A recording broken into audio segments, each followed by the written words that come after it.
Russia and Ukraine, Washington provided intelligence that helped sink the Russian ship Moskova. U.S. media reported that the U.S. provided the intelligence that helped Ukraine sink the Moskva, the main Russian missile ship in the Black Sea. Unidentified officials said Ukraine had asked the United States about a ship sailing south from Odessa. The United States said the ship was the Moskva and helped confirm its location. Then Ukraine hit it with 2 missiles. The Pentagon has not commented on these media reports, but his spokesman said the United States had given intelligence to help Ukraine defend itself. The 510-man missile cruiser led the Russian naval attack on Ukraine, and its sinking was a major symbolic and military blow. The Russian Defense Ministry said, at the time, that an ammunition exploded on board the Moskva as a result of an unknown fire, and that the ship capsized while being towed to port. The U.S. has yet to study the reports on Moskva directly, but the Pentagon spokesman, John Kirby, denied earlier media reports that the United States provided information about the locations of senior Russian generals on the battlefields, so that the Ukrainian forces could eliminate them. We do not provide intelligence about the locations of the Russian army's top commanders on the battlefields or participate in the targeting decisions of the Ukrainian army, he said. Kirby said Ukraine combines information provided by the United States and others with their own intelligence from the battlefields. Then they make their own decisions, their own actions. The White House National Security Council also denied that the United States was helping Ukraine target top Russian officers. We do not provide intelligence with the intent to kill Russian generals, said Adrian Watson, a spokesman for the council. And the administration of U.S. President Joe Biden is intensifying its support for Ukraine. Biden has asked Congress to approve $33 billion in military, economic, and humanitarian aid to support Ukraine, while insisting that the United States does not attack Russia. This amount is more than double what the United States has already spent on providing military equipment and humanitarian aid to Ukraine. The BBC's North America editor Sarah Smith says Biden wants to show he is not deterred by empty threats about the potential use of nuclear weapons, nor by warnings from Russian President Vladimir Putin of possible retaliatory strikes on countries interfering in Ukraine. The Russian Foreign Ministry has said that Western military support for Ukraine threatens the security of the European continent. Topics that may interest you at the end. After Russia initially announced that the ship remained afloat, the Defense Ministry came late Thursday to announce its loss. The ministry confirmed that the ship's crew had completely left it after the accident and before it sank, and said that the fire that broke out on board the ship caused the explosion of ammunition, and added that all crew members had been rescued and evacuated from the ship to rescue boats in the Black Sea. Skip the podcast and keep reading podcasts. My Teen Mara Hackety Teenage Booze. Presented by Karimako and prepared by Maze Vacue.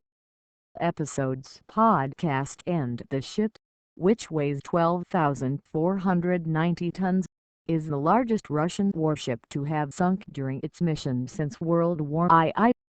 The Russian Ministry of Defense said that the ship lost its balance while being towed to the port as a result of damage to it due to the fire that had erupted in it after the explosion of the ammunition, and the crash of the waves led to its sinking.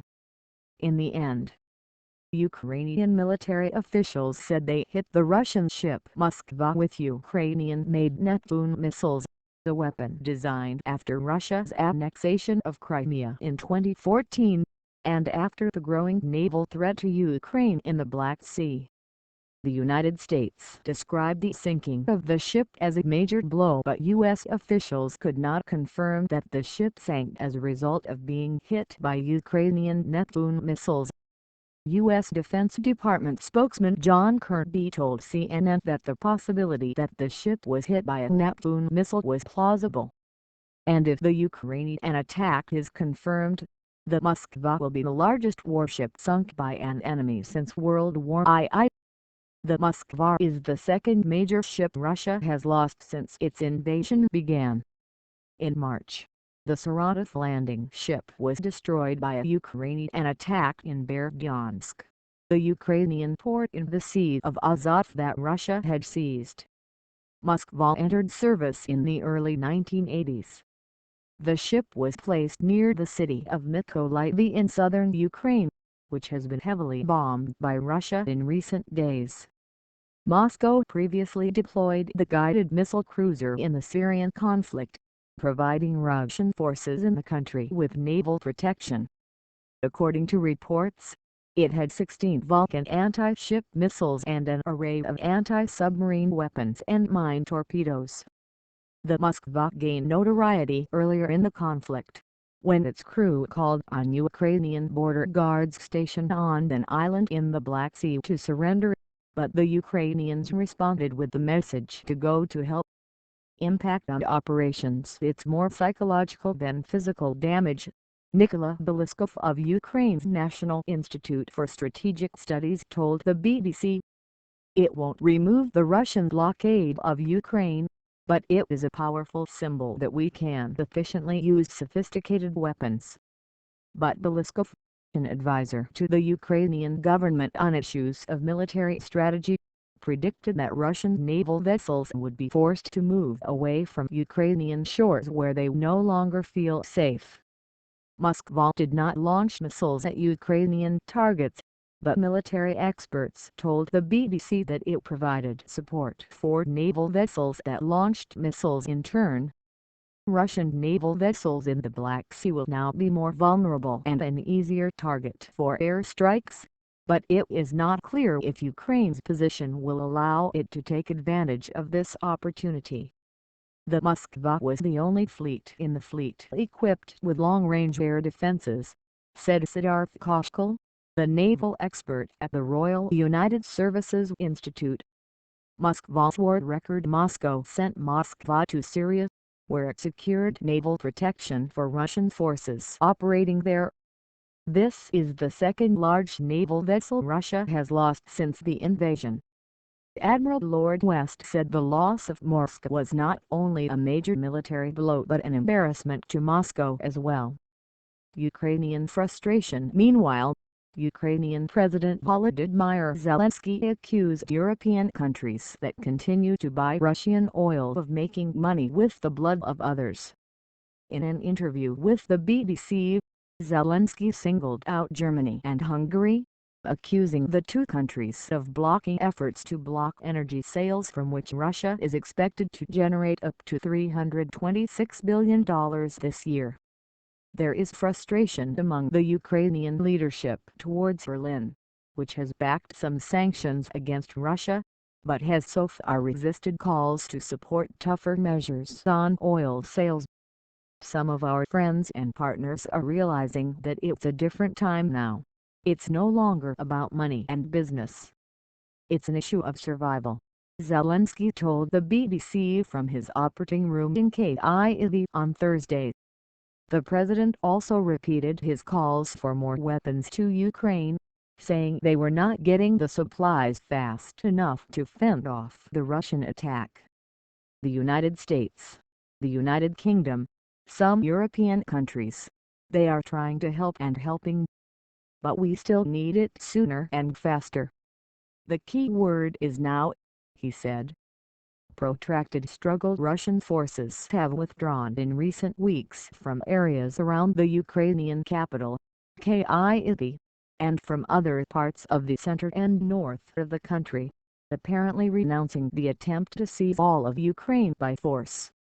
But there are now fears of a prolonged, bloody conflict in the east and south of the country, as the Russian President Vladimir Putin has refocused his military campaign there in a bid to seize more territory.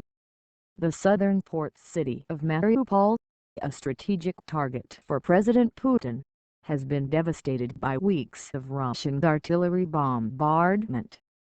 President Zelensky told the BBC he believed tens of thousands had been killed in the city.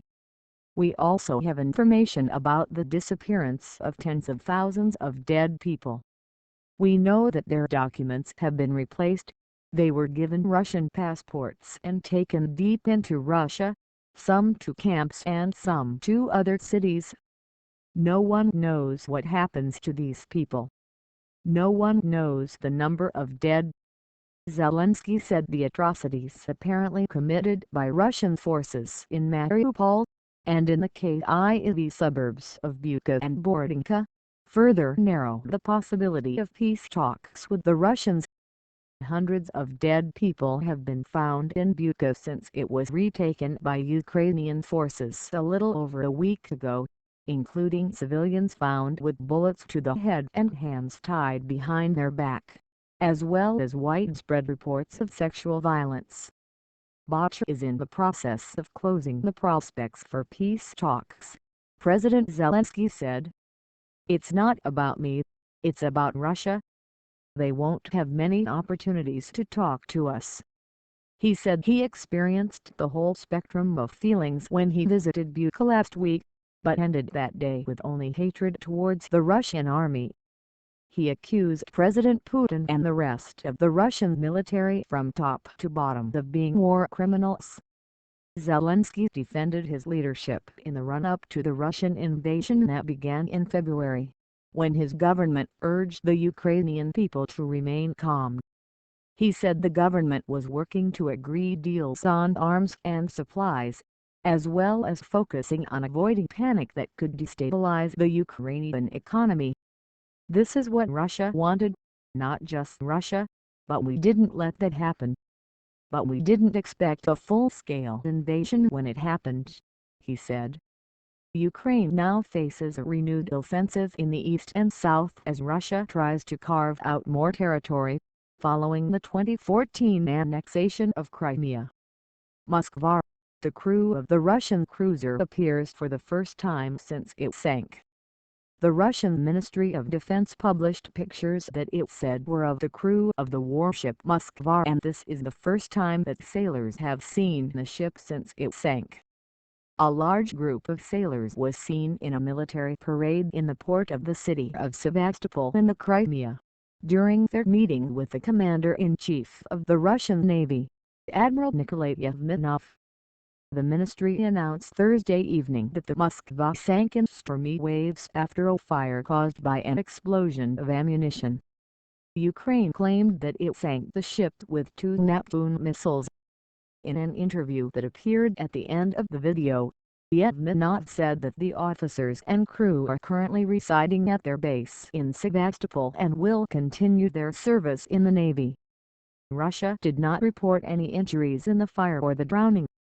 The Reuters news agency quoted an unnamed U.S. official as claiming that Washington believed that there were casualties. Ukraine says the ship's captain, Anton Kulprin, was killed on board, but the BBC has not been able to verify this claim. Moskva is a major cruiser in the Black Sea Fleet of the Russian Navy. The 12,490-ton cruiser is the largest Russian warship to have sunk in action since World War II. The cruiser Moskva was originally built in the Soviet era in the southern Ukrainian city of Mykolaiv, and entered service in the early 1980s. Moscow has previously deployed a guided missile cruiser in Syria, providing its forces there with naval protection from the Mediterranean. This is the second large ship lost by Russia since the start of the war in Ukraine.